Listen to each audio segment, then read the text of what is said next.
You're right on time for the incisive and bold bulletin Maisha Prime News, with my main objective being to inform you and educate you on stories making headlines in Kenya and beyond. And today, some of the top stories: the One Kenya Alliance principals have signed a deed of assignment that gives all the four party leaders, that is Kalonzo Musyoka of Wiper, Gideon Moi of KANU, Cyrus Jirongo of UDP, and Martha Karua of NARC Kenya, equal say and ownership of the coalition.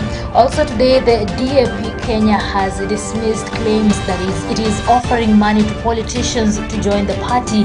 Through its leader Wafula Mung'ini, the party said it has not at any point issued handouts to legislators with an aim of recruiting them. We have these and many more stories prepared for you tonight. And remember, we have 505 segment at the end of the bulletin, where I will be talking about COVID-19 and vaccination. Welcome to the authoritative and now the most watched bulletin that airs Monday to Friday at 8 p.m. and 9 a.m.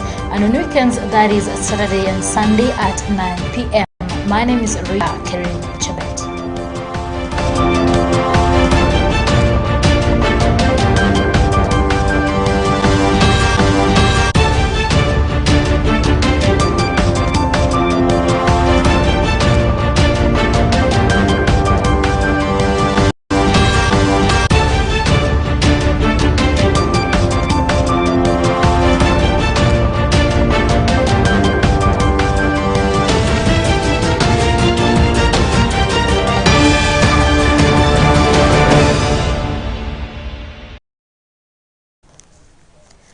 Welcome on board. Parties under the One Kenya Alliance have signed a deal that gives all the four party leaders, Kalonzo Musyoka of Wiper, Gideon Moi of KANU, Cyrus Jirongo of UDP, and Martha Karua of NARC Kenya, equal say that and ownership of the coalition. Oka was previously registered under Kalonzo's name at the Registrar of Political Parties, raising doubts about the power of the remaining trio. In a meeting that was held at the SKM Command Center on Wednesday, the leaders resolved to have all their names registered as principals of the party, a move that will give them equal rights on the coalition. Bushebi Jr. with more. One people, one Kenya, one people. One Kenya Alliance expanded its alliance on Wednesday after NARC Kenya formally signed a coalition deal with the existing alliance partners, that is KANU, Wiper, and United Democratic Party. NARC Kenya's Martha Karua replaced Mudavadi, who quit the alliance together with Wetangula. During the presser, Wiper party leader Kalonzo Musyoka has denied reports that One Kenya Alliance could join ODM-led Azimio la Umoja movement, and he termed it as misleading information. That assertion has been there, and that is why in our written statement we have said we are open to like-minded political formations, but the mode of engagement in that type of dialogue shall be open, inclusive, transparent, fully consultative. Musyoka, who spoke on Wednesday as Oka signed a pact with the new coalition member NARC Kenya, said the alliance will not fold up to join another formation, but rather invited other formations to join Oka. We have up to the 9th of April to form any political coalitions, but we have made it clear to the Kenyan people that others are free to join us, not the other way around. Thank you. That is good. He said Oka is open to like-minded political formations, adding that such a dialogue will be open and fully consultative. The Wiper leader said that several political parties had expressed interest in joining the coalition. If indeed, because it is clear that there have been those approaches, we intend to involve the party organs. I'm aware that KANU, for instance, will have their National Executive Council in the coming few days. Wiper as well will have their National Executive Council in the coming few days. And I'm sure that NARC Kenya and UDP will also be moving in that direction. There is no urgency. However, he did not have kind words for the Kenya Kwanza alliance made up of Deputy President William Ruto, ANC's Musalia Mudavadi and Ford Kenya's Moses Wetangula. Asked by journalists if Oka will join Ruto's camp. When you talk about Kenya Kwisha.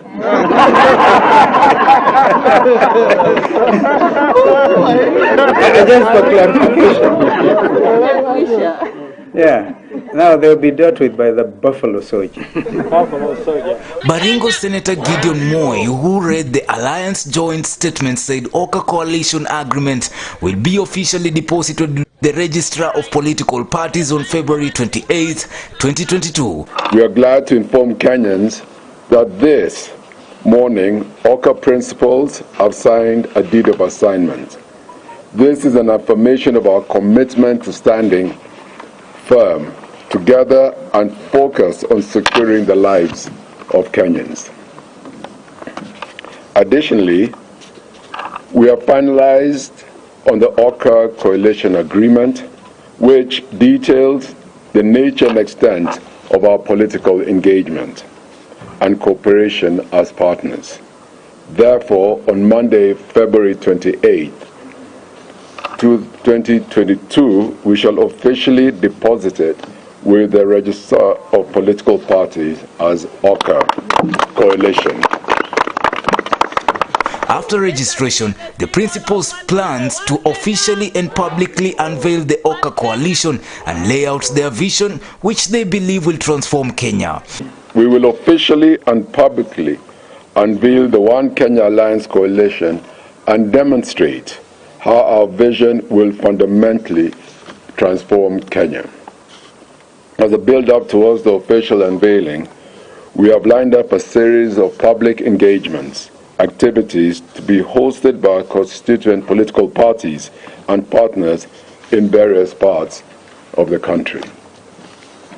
3, our resolve emanates from the resilience we have witnessed among Kenyans in our recent political tours. Indeed, they deeply desire leadership with a solemn responsibility to build a responsive and sustainable economy. Now, Kenya leader Martha Karua, who joined Oka on Monday, promised a shock announcement on the choice of presidential candidate. She revealed that Oka will settle on and announce their preferred presidential flag bearer in a decision that will take many by surprise. However, United Democratic Alliance UDA National Chairperson Johnson Muthama dismissed One Kenya Alliance push to build a third force in the State House race as deceptive, saying allied parties are all rooting for Azimio la Umoja movement. Muthama also dismissed the assertion that the deep state will propose Azimio coalition presidential candidate Raila Odinga to the presidency, terming it as a wishful thinking. He said the UDA-led Kenya Kwanza formation will defeat Azimio despite support from the deep state and influential businessmen from the Mount Kenya region. For Prime News, Maisha Television, I'm Bishop Jr. The Democratic Action Party DAP Kenya has dismissed claims that it is offering money to politicians to join the party through its leader Wafula Wamunyinyi. The party said it has not at any point issued handouts to legislators with an aim of recruiting them into the party. Wamunyinyi spoke at Chui House where he welcomed Butere Member of Parliament Tindi Mwale to DAP Kenya. The legislator was responding to sentiments made by ANC leader Musalia Mudavadi, who claimed that defectors had received bribes to join the Azimio la Umoja movement, which is led by ODM leader Raila Odinga. But Mwale, who was the only remaining MP elected on ANC party ticket, dismissed he had been coerced to join DAP. He said he did not like the idea of Mudavadi working with Deputy President William Ruto. Mwale revealed that the only hope Mudavadi has in the Hustler movement is the promise that he will become the chief minister if Ruto wins the presidency. Wamunyinyi further said DAP Kenya will be fielding candidates in all the elective positions ahead of the August 9th polls except the presidency. Butere Member of Parliament Tindi Mwale has officially joined the Democratic Action Party after dumping the Amani National Congress Party. Na tukuje tuingie kwa chama ambayo wanaita mbolea ya uongozi bora, DAP. Na mimi ningeomba chama ibadilishe slogan, kwa sababu hii chama huko chini watu wanajua DAP ni mbolea. Tuite mbolea ya uongozi bora. Mwale was received on Wednesday by Defense Cabinet Secretary Eugene Wamalwa and DAP Kenya Party Leader Fulo Munyinyi, as well as Lugari Member of Parliament Ayub Savula, who also is the Deputy Party Leader, among other politicians allied to the party. Kijana Wamalwa na Mheshimiwa Mwai Kibaki, waacha watu walimane chini hapa, lakini kura ya presidency no? Si ndio hiyo style mzuri? We build parties for prosperity. We don't build coalitions. Tunataka hii chama yetu naye ime. Kama Kakamega tumegangana. Wabunge 5 waliokuwa kwa chama cha ANC. The Butere MP was also named as the party's chief whip in the National Assembly with immediate effect. Mwale attributed his defection from Amani National Congress to the recent coalition with United Democratic Alliance UDA, led by Deputy President William Ruto under the Kenya Kwanza Alliance. Wamunyinyi revealed DAP Kenya will fully support Odinga's presidential bid, but the party will field its own candidates in various elective seats. Ile tulisema we will not field ni ile ya president. And we undertook then that we are going to support Raila Amolo Odinga as the 5th president of the Republic of Kenya. I want to reiterate today that our position is still the same. We are going to field candidates in all positions. And I want to make it clear that we have not entered into any negotiations. His sentiments were echoed by CS Somalwa, who claimed Mudavadi and Wetangula had failed to provide guidance to the Luhya community, hence the mass defections by politicians from the ANC party. Na tunaamini ana uwezo wa kuunganisha taifa hili, sababu yeye amekuwa anapigania umoja wa taifa hili. Handshake zake zote amekuwa analeta Kenya pamoja. Kutoka ile handshake na Kibaki ya Februari 2018 aliunganisha taifa. Handshake yake juzi na Uhuru Kenyatta aliunganisha taifa. Na ile ambayo amefanya sasa, amesema nataka Kenya yote ije pamoja, kutoka Bahari Hindi kwa Hassan Joho hadi ziwa Turkana hadi ziwa Victoria. Wamalwa said the DAP Kenya will back ODM leader Raila Odinga in his presidential bid under the Azimio la Umoja movement. Harambe! DAP! DAP! For Maisha Prime News, Maisha Television, I'm Rida Kering Chebet. And the East Africa Legislative Assembly EALA member Florence Jamatia has been arrested in Nairobi following controversial remarks she made over the weekend in Baringo. According to reports, Jamatia was apprehended on Wednesday by police officers in Nairobi's West Park Estate and taken to the Directorate of Criminal Investigations DCI headquarters for questioning. On Tuesday, a manhunt was launched for the MP in order to have her record a statement after she allegedly asked residents of Mochongoi in Baringo South constituency to raise funds to buy firearms while accusing the government of laxity in dealing with insecurity in the region. The arrest comes just a day after Baringo County Commissioner Abdrisak Jaldesa asked the MP to surrender to police over alleged incitement.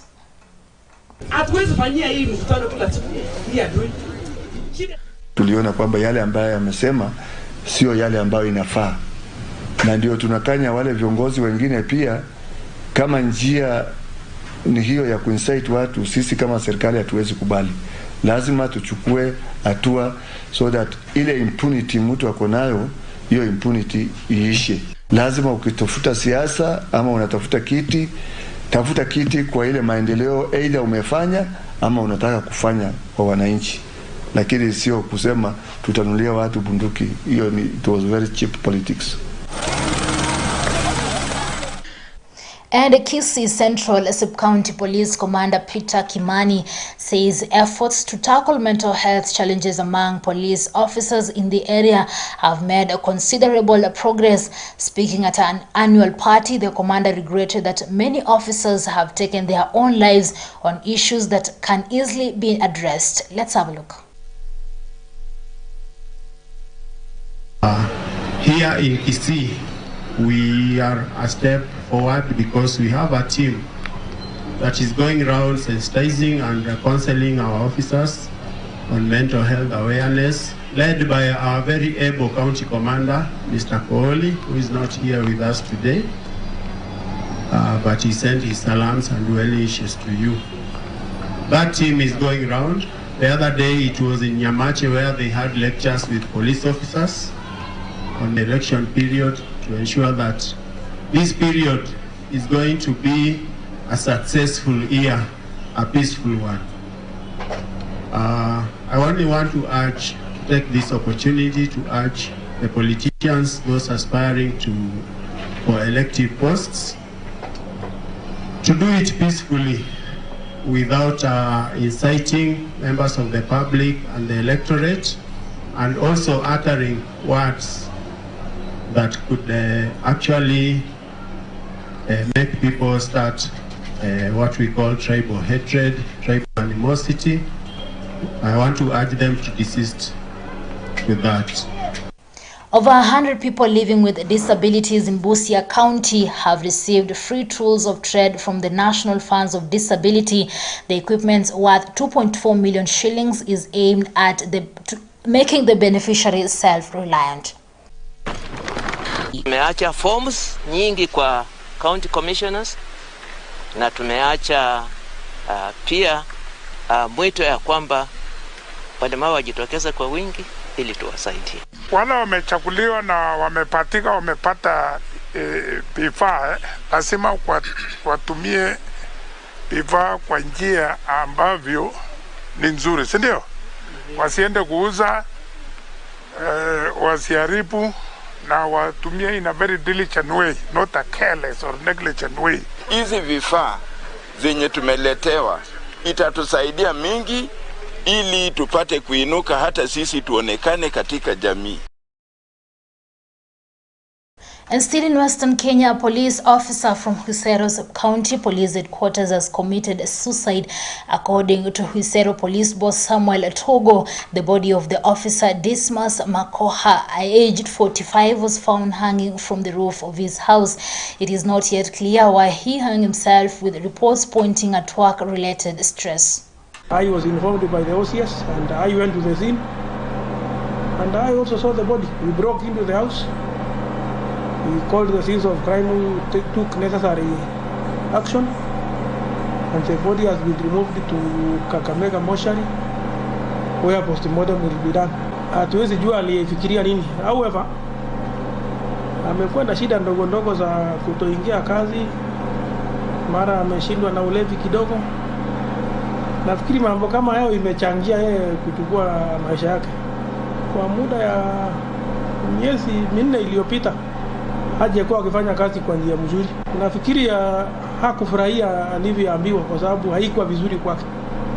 Nafikiri hakufurahi, na ilikuwa kuna namna nyingine, nature of duty must follow, procedures ya kazi lazima ingefuatwa. So I think he was angered by the proceedings. He wasn't happy about it.